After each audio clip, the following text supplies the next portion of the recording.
walk around any old town or city in the UK, you'll be struck by the large numbers of bricked up windows, although many have now been reglazed.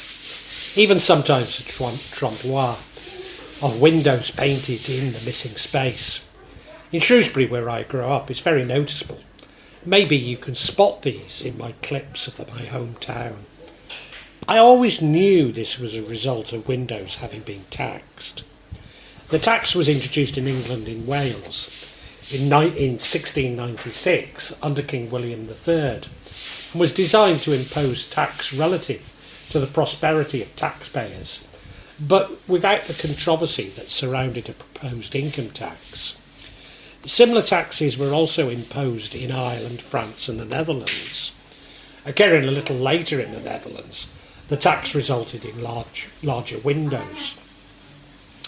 But in the UK, windows were traditionally made from crown glass, also called bullion because of its disc-like shape.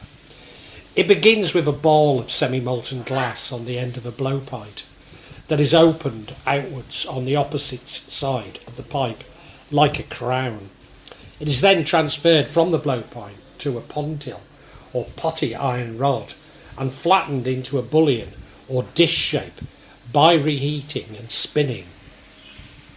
The outer parts of the disc were used for window panes. Due to size limitations of this glass, often panes will be joined together with lead strips to create windows. The bullseye centres became decorative elements for doors, windows and furniture. These bullseyes used to be found in many pubs in Shrewsbury. By 1900, drawn sheet glass was made by dipping a leader into a vat of molten glass, then pulling the leader straight up with a film of glass hardened just out of the vat. This is known as the Foucault process. The film or ribbon was pulled up continuously, held by tractors on both edges, whilst it cooled. Around 12 metres or so could be cut off in virtual ribbon and tipped down to be further cut. The glass is clear, but the thickness variations due to small temperature changes just out of the vat as it was hardening.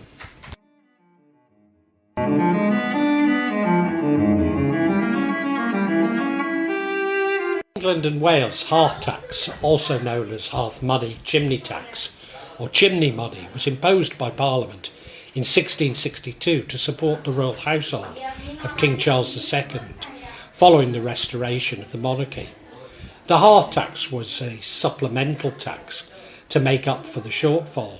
It was considered easier to establish the number of hearths than the number of heads, but was resented because it often entailed inspection of the interior of the building by sub-collectors and petty constables, who had legal authority to enter every property to check the number of hearths.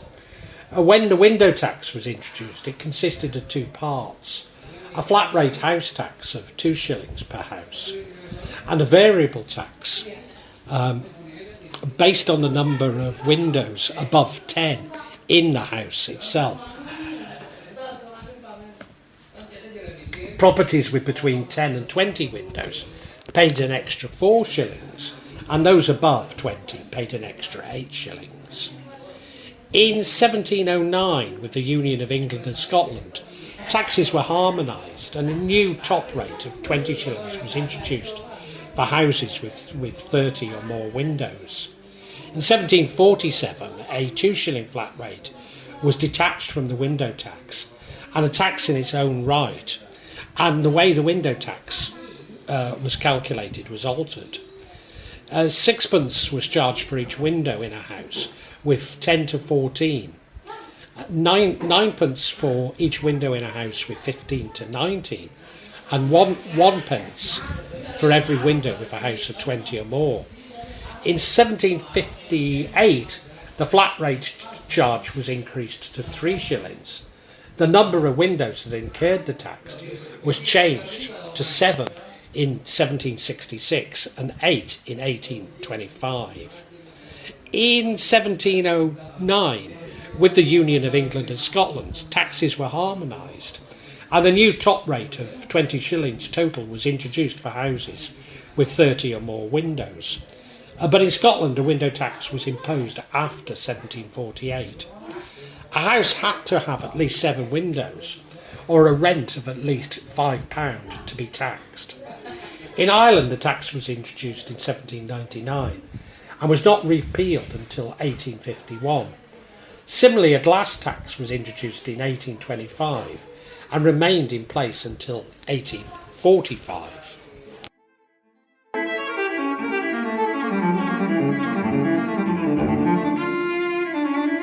It was intended to be a progressive tax, thus houses with smaller number of windows to a 2-shilling house tax, but exempt from the window tax.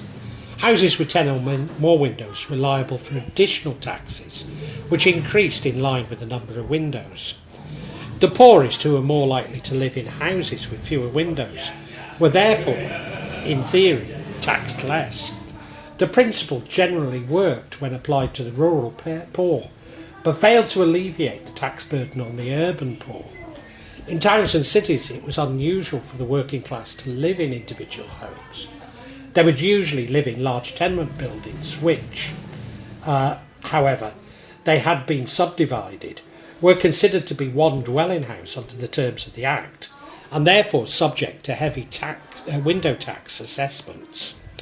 The landlord of the property, who was subject to the tax, windows in tenements buildings were often boarded up, and new buildings were constructed without sufficient window accommodation.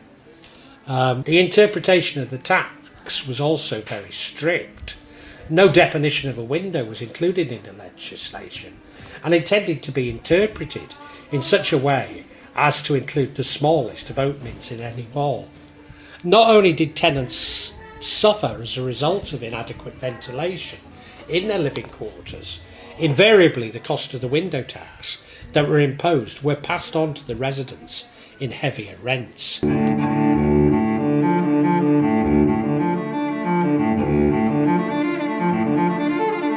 negative impact of the tax on health was well known from the early 18th century and was written about in pamphlets and popular ballads. Those living in accommodation without sufficient light and ventilation were more subject to epidemics of typhus, smallpox and cholera. Dr. D.B. Reid's report on the sanitary report of Sunderland, published in 1845, to the local health committee, have witnessed the very evil effects and operation of the window tax, and they do not hesitate to declare in their unanimous opinion that the blocking up of numerous windows caused by the anxiety of owners to escape the payment of tax has, in very many instances, greatly aggravated, and has even, in some cases, been the primary cause of much sickness and mortality.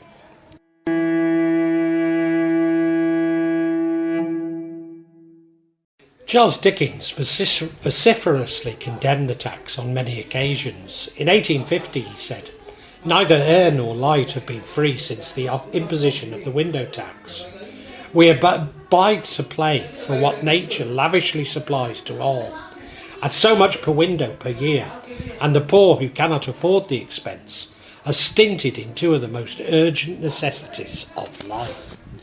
Although deeply unpopular, the tax survived until the mid-19th century. The negative effects of the lack of adequate light and ventilation were becoming so well documented that a popular campaign against the tax began to gain strength. A motion to repeal the tax failed by 3 votes in 1850. A national campaign against the tax followed throughout 1850 and 1851, and the tax was eventually repealed in 1851.